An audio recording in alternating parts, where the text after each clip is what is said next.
Donc bonsoir, content de vous voir et d'accueillir Dominique Barry pour parler d'un sujet alors qui est un peu à contre-actualité par rapport à l'actualité brûlante immédiate, puisque au moment où nous parlons, c'est la Syrie. Peu importe, ça fait longtemps qu'on voulait parler de ça, qu'on voulait parler de la Chine, parce que d'abord c'est un pays qui de par sa population et son importance économique et géostratégique, devient maintenant un pays tout à fait primordial à étudier. Je dirais même par le poids de sa classe ouvrière, d'ailleurs, pour rester dans les problématiques qui sont les nôtres. Et puis en même temps, on a un petit peu de mal à se situer, à arriver à se faire une opinion sur la réalité de ce qui se passe dans ce pays quand on ne le connaît pas, quand on ne parle pas la langue. Et voilà, d'où l'idée d'inviter Dominique, donc, que j'ai le plaisir de connaître depuis longtemps, qui est journaliste, qui a travaillé très longtemps à l'Humanité, spécialiste de l'Asie en général, de la Chine en particulier, qui a écrit un livre sur la Chine, et qui est aussi, alors là c'est cher à mon cœur pour d'autres raisons, directrice de la revue La Pensée. Voilà, donc je te passe la parole. Et j'ai été correspondante de l'Humanité en Chine de 88 à 93. Donc j'ai vécu 5 ans là-bas et donc en fait j'y retourne assez souvent. Bien, bonsoir. Alors on a intitulé, on a trouvé cet intitulé qui est un peu bateau, où va la Chine? Alors moi cette question, je réponds tout de suite, d'où vient la Chine? Parce que je pense que pour appréhender toutes les questions qui se posent aujourd'hui sur la Chine, pour comprendre sa trajectoire de modernité, pour comprendre son mode de pensée, il faut voir qu'est-ce que c'est ce pays. C'est une histoire plurimillénaire, ils en sont conscients, et c'est complètement ancré dans le présent d'aujourd'hui, et c'est une histoire plurimillénaire, c'est une puissance, c'est-à-dire quand on parle aujourd'hui de l'émergence de la Chine, il s'agit plutôt d'une réémergence. Jusqu'au début du 19e siècle, la Chine, c'est 36% du commerce mondial. Il y a au 19e siècle un brusque changement d'équilibre, les puissances occidentales s'industrialisent, besoin de débouchés, la Chine régresse, elle est sous un empire sur le déclin, elle rate la marche de l'industrialisation que ne va pas rater le Japon, et au milieu du 19e siècle, la Chine est considérée comme un énorme gâteau par toutes les puissances occidentales, Russie, Japon compris, et la Chine va être complètement démantelée. Ce n'est pas une colonisation à l'indienne ou d'autres pays comme le Vietnam, l'Algérie, la Chine va être démembrée en concession avec donc toutes les puissances que je viens d'annoncer qui vont se partager le gâteau. Alors, on a vu cette année, nous sommes en 2019, la Chine vient de célébrer son 70e anniversaire de la création de la République populaire de Chine. Vous avez vu, ça s'est fait avec face, défilé militaire, et on en a beaucoup parlé. Mais il y a une date surtout que je voudrais vous signaler, on en a aussi pas mal parlé cette année, c'est le 4 mai 1919. À quoi correspond le 4 mai 1919? Et c'est important parce que ça va être le déclic de tout ce qui est le mouvement intellectuel et révolutionnaire de la Chine. Le 4 mai 19 est une réaction, ce sont des manifestations des intellectuels, des élites chinoises qui déjà subissent la présence étrangère. C'est une réaction à ce qui va se passer au traité de Versailles. La Chine a été intéressée à la Première Guerre mondiale, on lui a fait des promesses, elle a envoyé quelques 200 000 travailleurs qui ont été embrigadés en France et en Europe pour pallier les poilus qui se battaient. Et on lui a fait la promesse de recevoir en échange, si les Alliés étaient vainqueurs, de reprendre la province du Shandong. La province du Shandong, c'est la province qui a vu naître Confucius. Donc c'est très symbolique aussi pour la Chine. Arrive le traité de Versailles. En définitive, les Alliés ont fait la même promesse au Japon. Le Japon récupère... Alors, le Shandong était sous domination allemande. Hein, le Japon récupère le Shandong et donc ce projet est absolument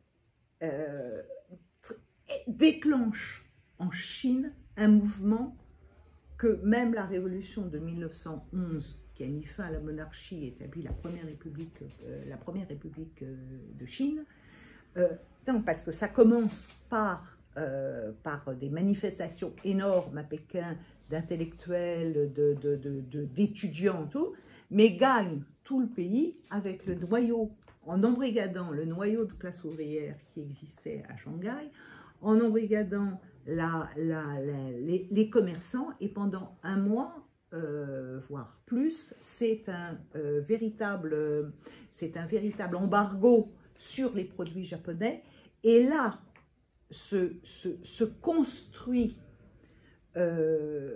autour de cet événement ce qui est vraiment la matrice de la pensée révolutionnaire chinoise. C'est-à-dire qu'à la fois naît un nationalisme qui n'existait pas avant, c'est-à-dire la défense de l'intégrité territoriale. À la fois, nous sommes en 1919, 2 ans après la révolution bolchevique, donc on se tourne vers la Russie pour savoir ce qui s'y passe et se faire aider. Et donc, il y a, les débats sont immenses, l'introduction du marxisme, de différentes formes de marxisme, marxisme vu par les Français, marxisme vu par les Soviétiques, marxisme vu par les Japonais. Tout ça constitue une force de débat dans laquelle la réflexion est comment sortir la Chine de sous-développement, comment rattraper ce retard, comment ne plus être humilié par ces provinces, par ces pays occidentaux qui nous écrasent. Donc, dans ce débat, ça va être la matrice du Parti communiste chinois. C'est-à-dire qu'on voit dans cette pensée politique qui se crée à la fois un sentiment national profond, un sentiment révolutionnaire et un sentiment populaire. Le problème, c'est maintenant, c'est de savoir qu'est-ce qu'on fait. Et la trajectoire qui existe encore aujourd'hui, c'est dans la recherche originale d'une voie chinoise. Et là, très vite, au sein du Parti communiste chinois, les débats sont intenses. Vous allez le voir, parce qu'il y a les premiers secrétaires généraux, les premiers dirigeants chinois du Parti communiste chinois se tournent effectivement sur l'expérience soviétique. Mao prend le contre-coup de ça, ne s'appuie pas sur une classe ouvrière qui n'existe quasiment pas en Chine, mais va s'appuyer sur cette immense paysannerie, 90-95% de la population chinoise de l'époque. Hein, et ça va rester comme ça. Donc, on a dès lors des débats, une stylisation du marxisme sur cette recherche autour de la voie chinoise. On sent bien que ça peut pas être les voies qui vont être adoptées ailleurs. Et ça, c'est un grand avantage des communistes chinois de s'être tout de suite ancré dans une réalité nationale qui viendra plus tard pour d'autres partis communistes. parce que même en Europe, il y a tendance à suivre la voie soviétique, et là, c'est l'originalité de la voie chinoise. Donc, je vous passe l'occupation japonaise, je vous passe la guerre civile contre Chiang Kai-shek, le 1er octobre 1949,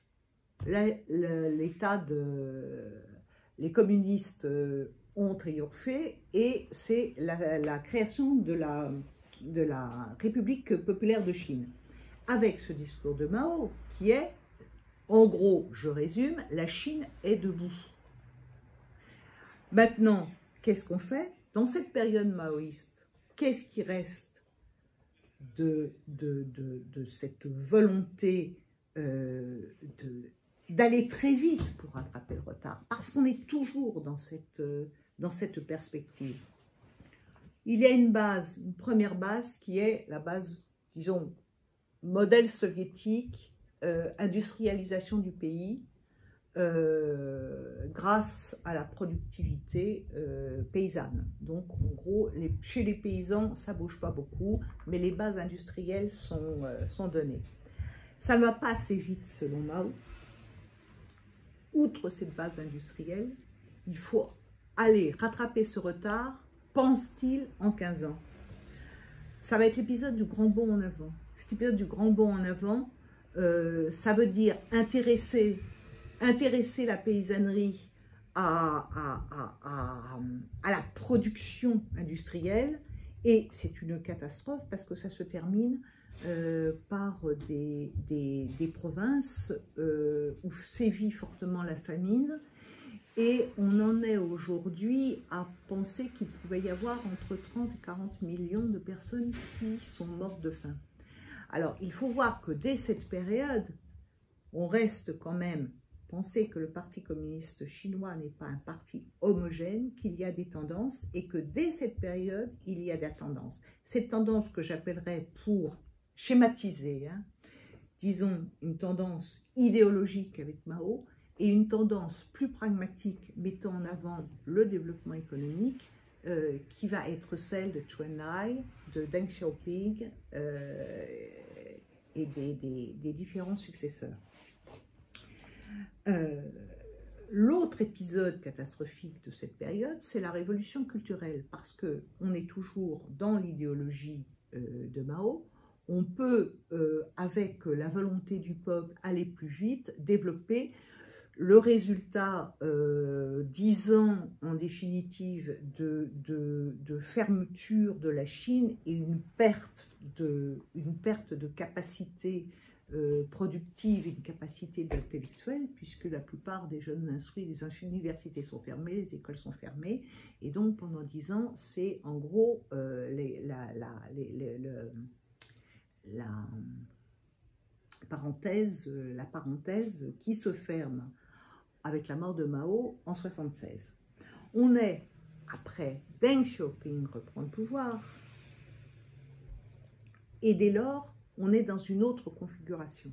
On est dans une configuration qui dit priorité au développement économique. Et pour Deng Xiaoping, l'idéologie est secondaire. Je vous rappelle l'histoire du chat, quelle que soit la couleur du chat, blanc, gris, pourvu qu'il attrape la souris. On est dans la recherche d'une efficacité économique.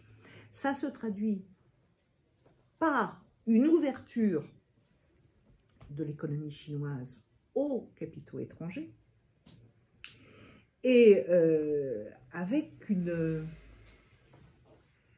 évidemment, avec un bouleversement des structures chinoises, parce que ce pays est à reconstruire en fonction des nouvelles directives d'ouverture. Mais on reste toujours, et ça c'est très important, quelles que soient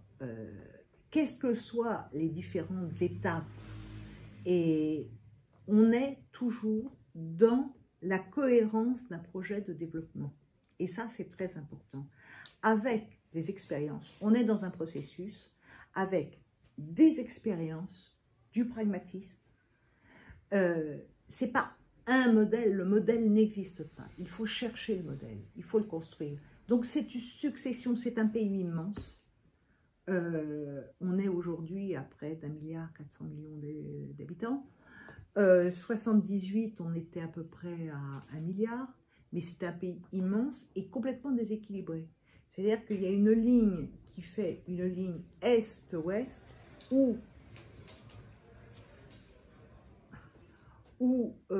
qui donne sur une façade maritime qui est une Chine riche, ouverte, et qui donne sur...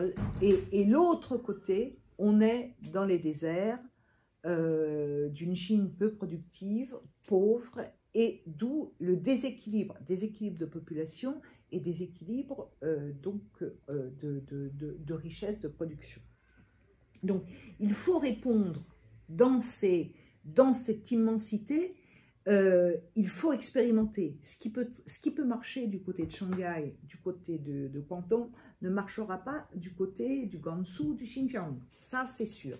Donc, on est toujours dans cette recherche, mais avec cette ouverture, ce fait, contrairement à ce qu'on a pu dire et ce qu'en pensent les Occidentaux. Les Occidentaux ont cru, et ça c'est le grand malentendu, depuis le début avec la Chine, et on est encore aujourd'hui dans un malentendu, que puisque la Chine ouvrait son économie, on allait forcément aller vers une démocratie libérale, ce qui n'était absolument pas le cas.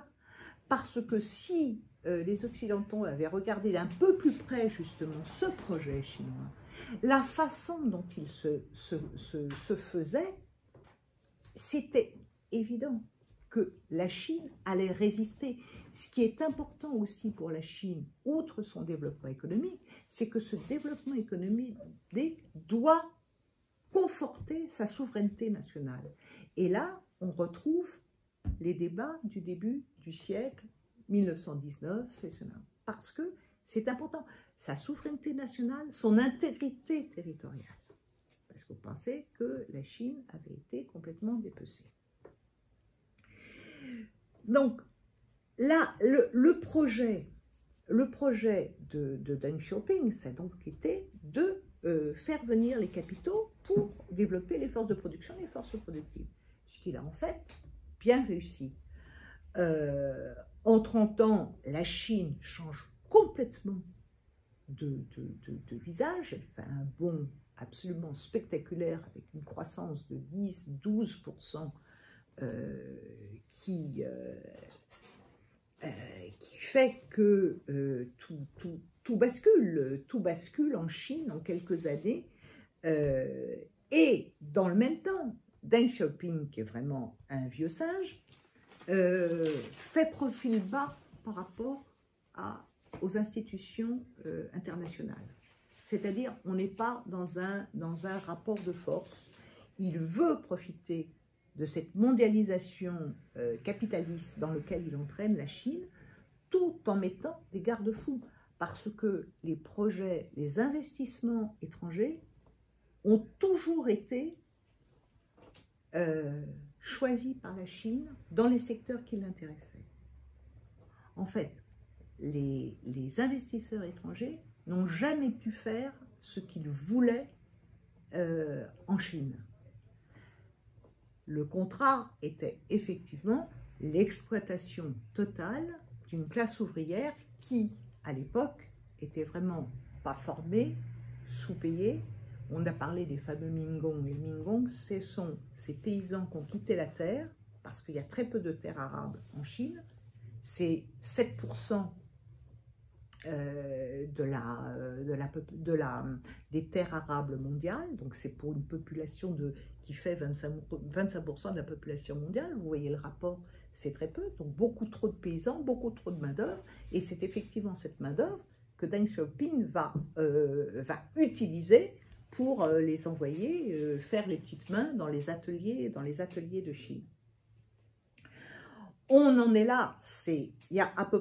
On compte à peu près 200 millions de paysans qui ont quitté les terres et qui sont allés travailler dans les usines, les bâtiments, les tanks. C'est quelque chose d'absolument, à l'époque, une espèce de migration intérieure absolument énorme. On en est là au bout de 30 ans. L'autre date qu'il faut retenir pour comprendre, je vais aller quand même assez vite, on en rediscutera après. L'autre date qu'il faut comprendre, on arrive donc on est dans cette 30 glorieuse, arrive la crise de 2018, la crise financière capitaliste de 2018. Cette crise est aussi un véritable tournant pour la Chine, une vraie rupture. Je m'explique. De voir s'effondrer comme ça, c'est pas un effondrement, je veux dire, c'est plutôt cette crise, la façon dont elle éclate et tout, les Chinois ne la comprennent pas. Il y a une méfiance qui vient il y a une méfiance accrue vis-à-vis du système occidental capitaliste que Deng Xiaoping ne remettait pas en cause directement à l'époque. En 2008, Deng Xiaoping est mort en 1997. Il y a eu d'autres secrétaires généraux qui ont poursuivi sur cette lancée d'une croissance quantitative très forte pour moderniser le pays. 2018, la Chine en est arrivée à une étape où elle mesure sa croissance. Elle va contester ouvertement l'ordre international issu des accords de Bretton Woods. Et de ce fait, cette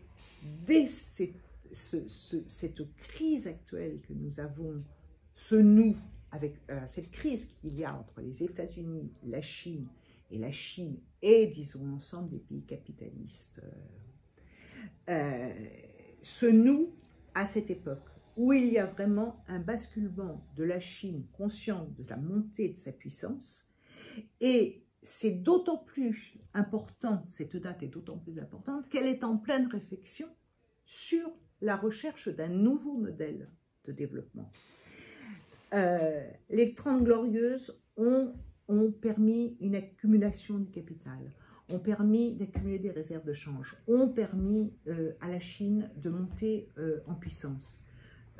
Mais le coût est très fort. Le coût de ces 30 glorieuses est très fort. Coût social, coût environnemental, coût du travail. Donc, toutes ces nouvelles contradictions qui apparaissent font qu'il doit y avoir forcément de la part des autorités chinoises une réponse. Et c'est là aussi, c'est intéressant de voir comment fonctionne ce parti communiste chinois, qui est un parti très réactif. C'est-à-dire qu'à la fois, il tire sa légitimité, Mao Tse-tung l'a promis, les autres font la même chose, tire sa légitimité du développement économique de la Chine et de redonner la puissance à la Chine. Donc, si il y a des choses qui vont compromettre ce développement économique, et à cette époque, la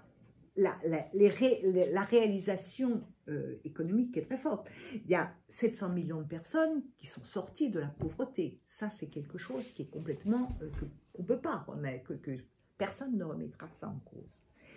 Le PIB par tête d'habitant a été multiplié par 17 depuis 80. Et la part du PIB mondial est passée de 2% en 80 à 16% environ aujourd'hui.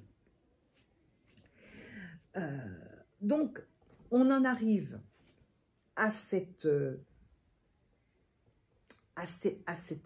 étape et la crise va aider en définitive la Chine à passer cette étape.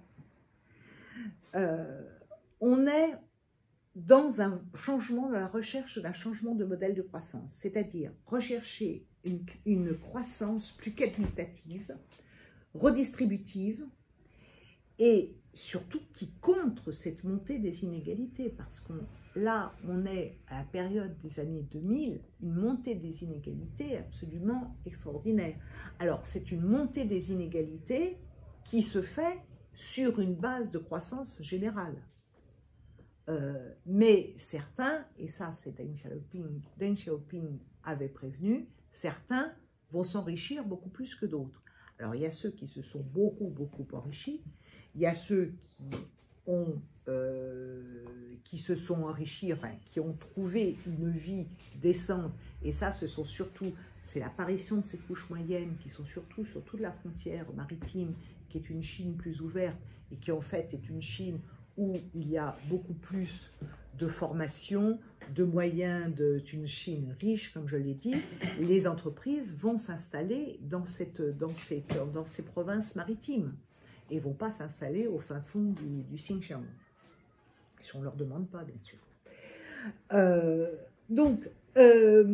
Ce que veut aujourd'hui, ce qui se joue, et on en est encore là aujourd'hui, parce que là aussi, penser que changer de développement, de la nature du développement dans un pays aussi grand et aussi vaste que ça ne se fait pas en 3 jours. Donc, on veut une croissance plus redistributive, avec un développement du marché intérieur. Ce développement du marché intérieur, ça veut dire une hausse du pouvoir d'achat. Pour une hausse du pouvoir d'achat, il faut convaincre les gens, qu'ils ont les moyens de répondre à leurs besoins et donc de consommer plus. Parce que durant toute cette période où la Chine se développait, tout ce qui était protection sociale n'existait quasiment pas pour les campagnes. Elle existait pour les grandes entreprises d'État qui restaient, elle existait pour des entreprises qui étaient, disons, pignons sur rue, mais il y a tout un secteur informel, tous ces gens du bâtiment, toutes ces gens qui font la majorité de la population aujourd'hui, qui ne bénéficiaient quasiment pas de sécurité sociale, de protection sociale. Donc ce qui se passe aujourd'hui, c'est quelque chose aussi d'espèce de vaste plan qui se met en place, c'est que pour développer un marché intérieur, il faut que les gens aient la sécurité de pouvoir, de se dire si je suis malade, est-ce que je vais être soigné? Donc, développement de la sécurité sociale, développement des retraites chômage, développement des retraites et des allocations chômage. Donc, ce sont des plans qui se mettent en place, c'est long, mais aujourd'hui, les paysans, sur une base du volontariat pour commencer, et ça c'est une expérience, et ça s'est élargi par la suite, de pouvoir contribuer par une petite allocation annuelle, de pouvoir recevoir aussi ce qu'on peut appeler la carte vitale aujourd'hui, et donc s'assurer la protection sociale. Alors c'est encore à des filets de sécurité qui ne sont pas encore avec ce qu'on connaît aujourd'hui, mais ce sont des pas immenses pour la Chine d'aujourd'hui. Et ça a aussi libéré l'état d'esprit de la population. Dans cet état, les inégalités sociales, le développement durable, ça c'est quelque chose qui était absolument, c'est primordial aujourd'hui, c'est la prise en compte de l'environnement. Ces 30 dernières années ont été aussi catastrophiques pour la pollution. Problème d'eau, assèchement de l'eau, désertification, les pollutions industrielles. Donc la Chine s'est engagée dans cette voie de développement durable. Dans ses priorités, ce qui s'est vu aussi grâce à la crise de 2008, c'est l'impérieuse nécessité pour la Chine de développer sa haute technologie. c'est-à-dire avec le projet de passer de l'usine du monde à un pays dont la production sera à forte valeur ajoutée et de devenir un centre d'innovation, un pays centre d'innovation. Donc, elle prend véritablement en marche à cette époque la révolution, nouvelle révolution industrielle, technologique et informatique.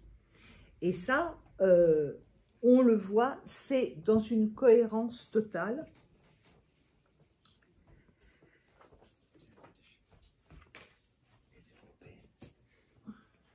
Hein?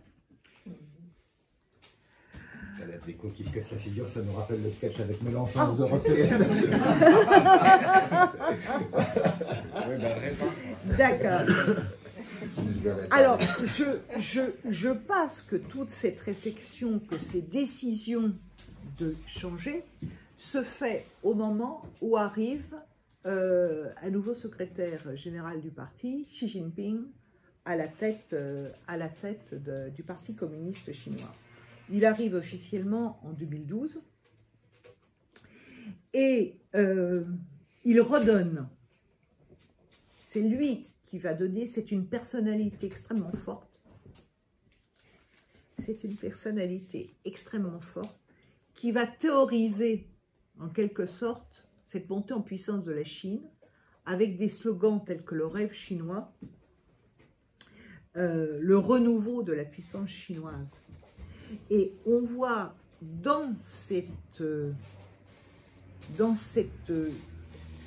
façon d'aborder cette nouvelle étape que les défis qui sont des défis que va relever la Chine ne sont pas simplement des défis nationaux, mais ce sont des défis planétaires, et notamment sur tout ce qui est environnement, haute technologie. Donc on est vraiment là dans cette période, dans une nouvelle ère, telle qu'ils le définissent, une nouvelle ère de la Chine. Alors là aussi, ce qu'il faut avoir à l'esprit, et en général que les Occidentaux ne veulent pas avoir, c'est que c'est la recherche théorique qui appuie encore aujourd'hui cette recherche de développement de la Chine. C'est-à-dire que ce n'est pas simplement du pragmatisme, comme on peut le penser, de changement, la Chine socialiste, capitaliste, on est dans des débats théoriques profonds. Il y a une multitude, des milliers de chercheurs, des milliers de théoriciens, de centres de recherche qui travaillent sur le marxisme, qui vont à l'étranger voir les expériences, savoir ce qui peut être pris par la Chine et théoriser dans cet état d'esprit. C'est ça où il y a une cohérence, une continuité du projet,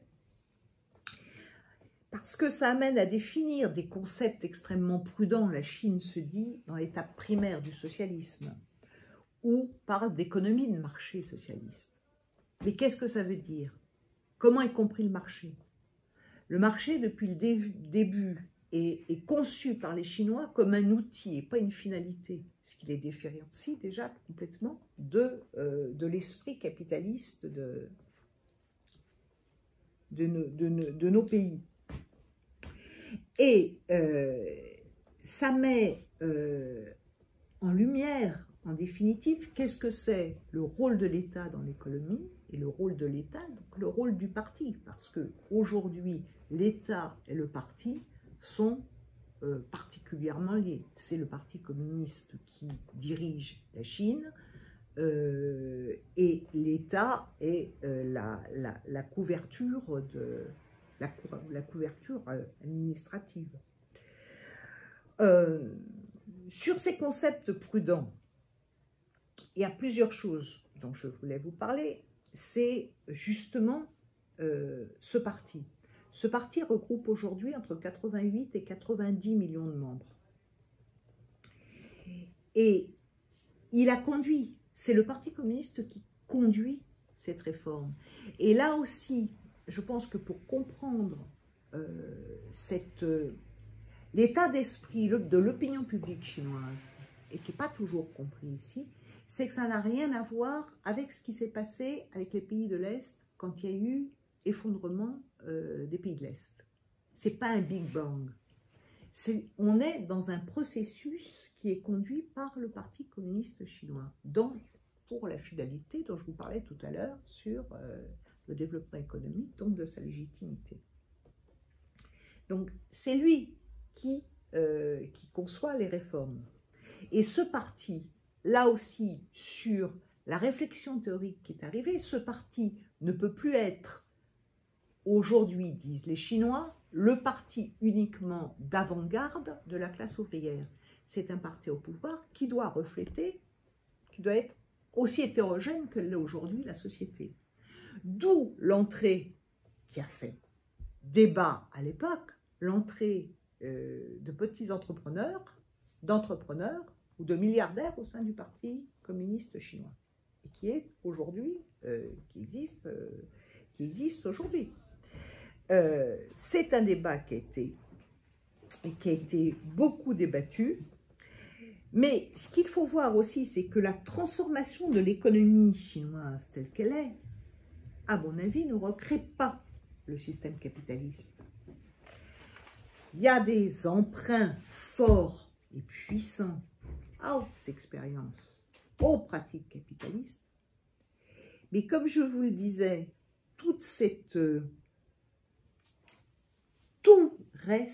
on reste dans une économie planifiée, avec des plans quinquennaux. Ça, c'est aussi important. Et ça, on oublie souvent de le dire. On est aujourd'hui dans le 13e plan quinquennal, qui se termine l'année prochaine, 2016-2020.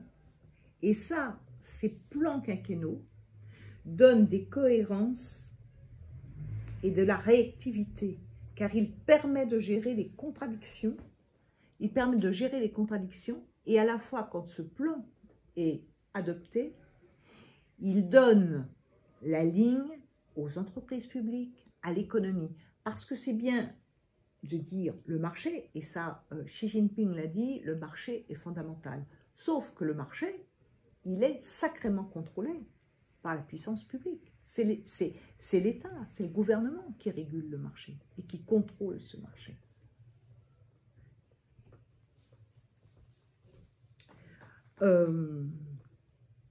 Je vais peut-être vous passer... On a encore pour combien de temps là? On va regarder l'heure. Il y a des choses qu'on pourra discuter tout à l'heure. Je vais vous donner... voilà. Où j'en étais. L'autre point que je voulais dire, c'est l'évolution de la société chinoise. L'évolution de la société chinoise, comme on disait, c'est une évolution effectivement évidente des forces sociales, avec une mutation rapide, avec l'apparition de couches moyennes aisées, qui n'a rien à voir avec ce qu'était la composition sociale de la Chine il y a dans les années au lendemain de la création de la République. C'est 90% de paysans. Aujourd'hui, on est à plus de 50% d'urbains. Et le but est d'arriver à 70%. C'est-à-dire, c'est de réduire la paysannerie aujourd'hui qui représente assez peu dans le PIB et d'urbaniser justement ces paysans. Pour plusieurs raisons, parce que effectivement cette richesse, les forces productives sont plus fortes en ville, et cette société telle qu'elle est aujourd'hui, comme elle a toujours été en Chine, et là aussi on oublie très souvent ce que c'est un peuple de contestation, c'est une société de contestation. Il y a des grèves, il y a des manifs, il y a des grèves ouvrières, il y a des contestations diverses et variées, que ce soit sur l'accaparement des terres, quand les paysans ne sont pas d'accord. Il y a eu des manifestations absolument énormes contre la pollution, pour la défense de l'environnement. Il y a des manifestations contre la corruption. Ce n'est pas un pays figé, la Chine. C'est un pays qui est réactif, et on a une population, on a une société qui est très réactive. Et cette contestation, justement, que je vous précise, elle a joué un rôle dans le changement de mode de développement. Parce que ce qui était plus possible, c'était la montée des inégalités, comme je vous l'ai dit. Donc tout ça a fait l'objet de contestations et de prise en compte par un parti communiste qui est aussi réactif, et donc le contrat social est de répondre. Et ça, il le répète. Et je pense que dans un premier temps, c'est quand même bien de répondre aux besoins primaires de la population. Et quand on voit quand même le progrès social accompli depuis la création de la République, en gros, c'est une réalité qui fait comprendre aussi que toutes ces contestations qui existent, ce n'est pas pour abattre le régime. C'est en général des contestations contre des pouvoirs locaux, contre des patrons, et on en appelle au gouvernement central et aux autorités pour résoudre le problème. On n'est pas dans un affrontement direct de anti-régime.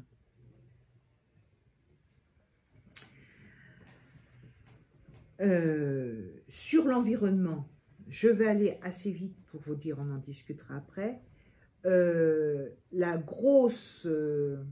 C'est là aussi un énorme tournant de la façon dont la Chine a envisagé la lutte pour l'environnement.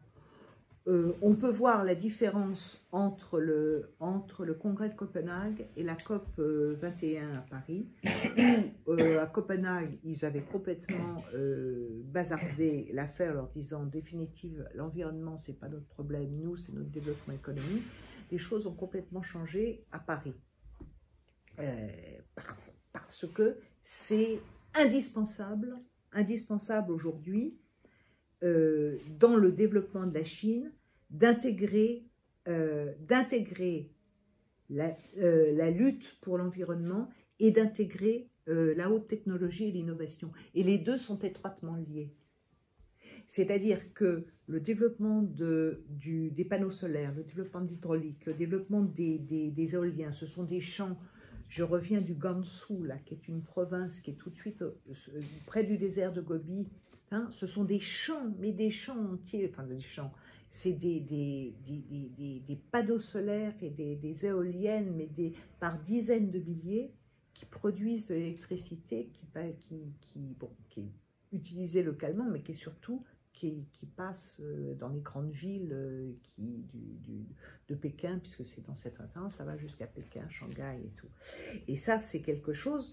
Le projet est de réduire de 25% les dépenses en eau, de réduire la part des énergies non fossiles de 15% en 2020, et ils sont sur le point de réussir là, de 20% en 2030, de baisser l'exploitation du charbon avec un problème, et ça c'est aussi ce problème de la Chine qui a très peu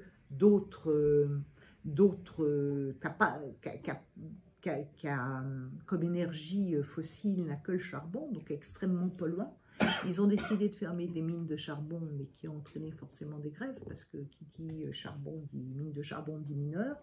Donc là aussi, ce sont des questions, des nouvelles contradictions qui s'imposent. Et dans cette lutte pour l'environnement, il s'agit de créer 13 millions d'emplois. Donc c'est une reconversion, une formation de tous les gens qui sont intégrés, comme c'était le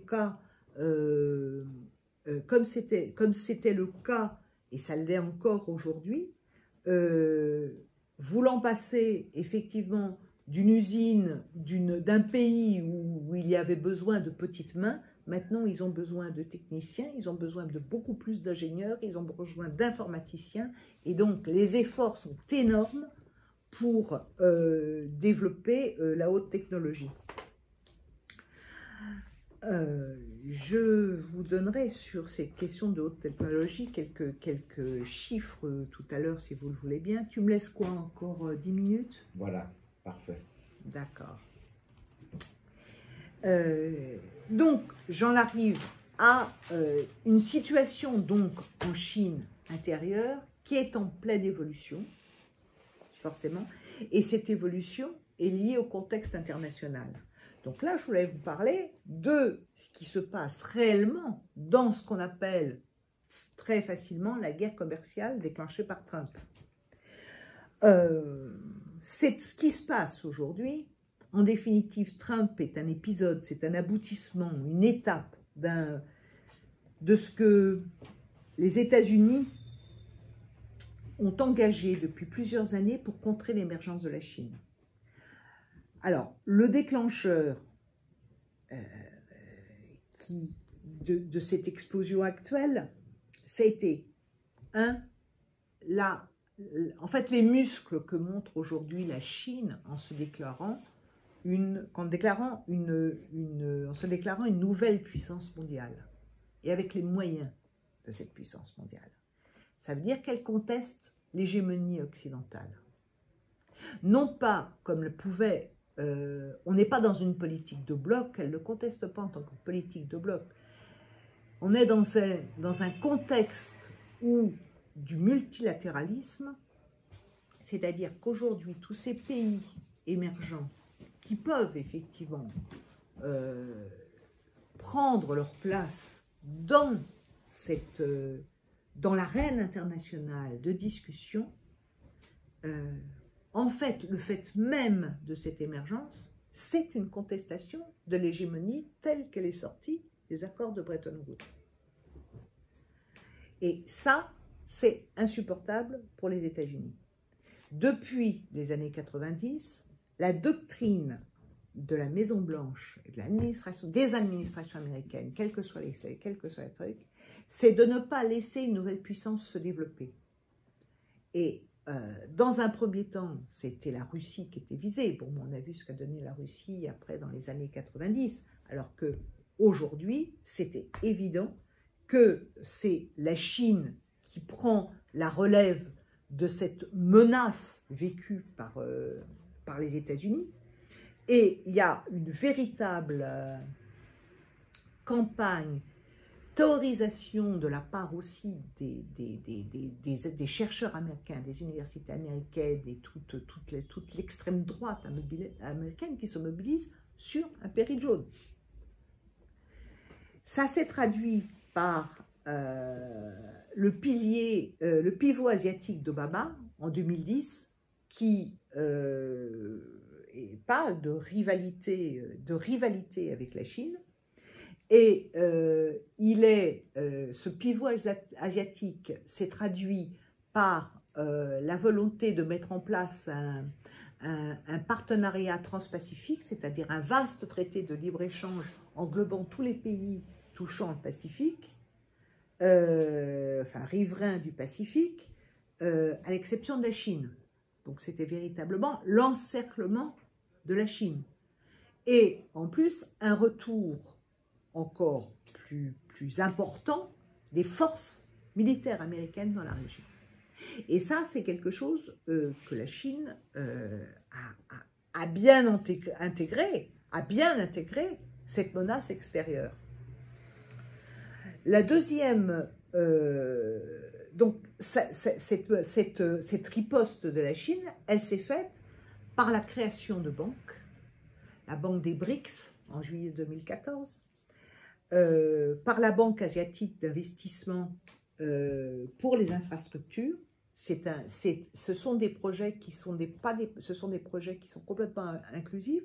La Banque asiatique, ça a été un appel, il y a 57 fondateurs, dont des pays européens, dont la France et tout, mais l'essentiel de ces pays, ce sont des pays en émergence, et ce sont des pays qui ne sont pas des pays occidentaux puissants.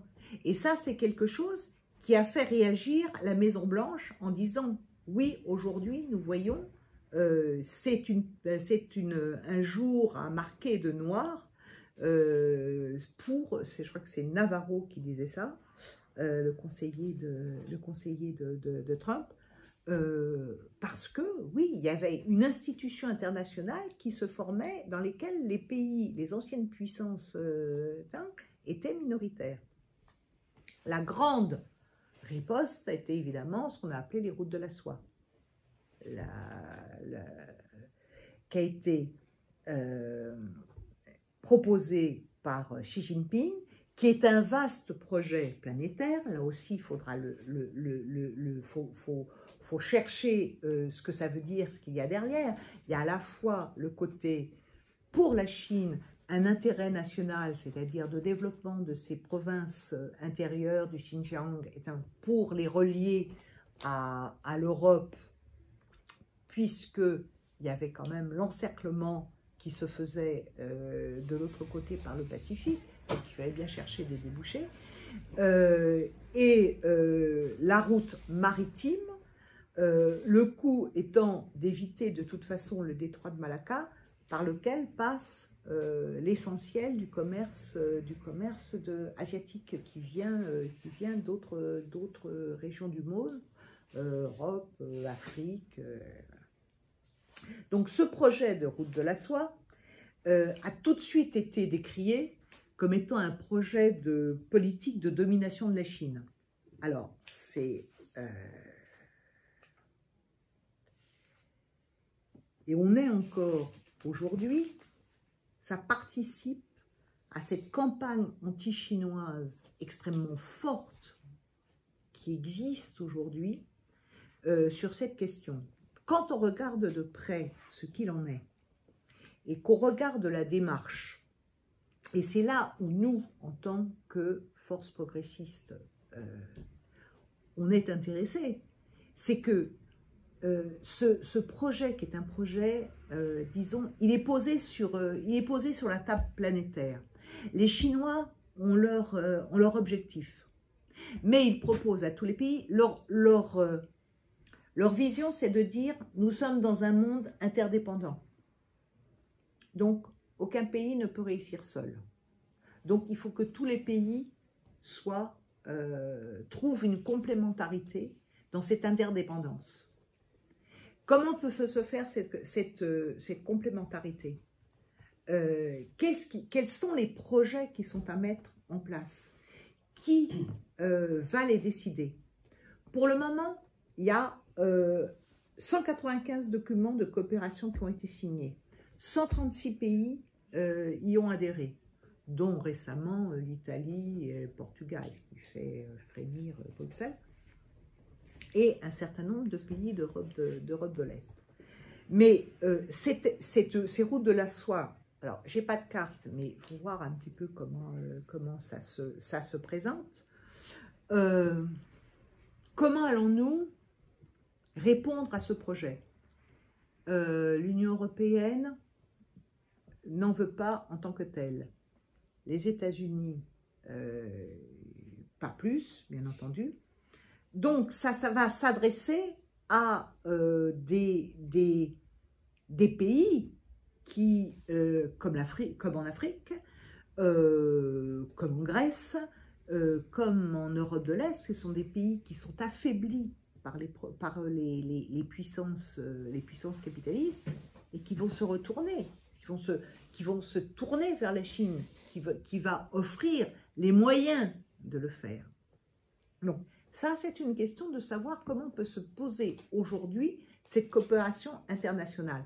Parce que dans la mesure où elle secoue les institutions qui existent aujourd'hui, c'est quand même quelque chose à regarder de près. Pour le moment, il n'y a pas d'autres projets internationaux aujourd'hui. Donc, c'est quand même intéressant de voir ce que peut proposer cet immense pays en étant à la fois très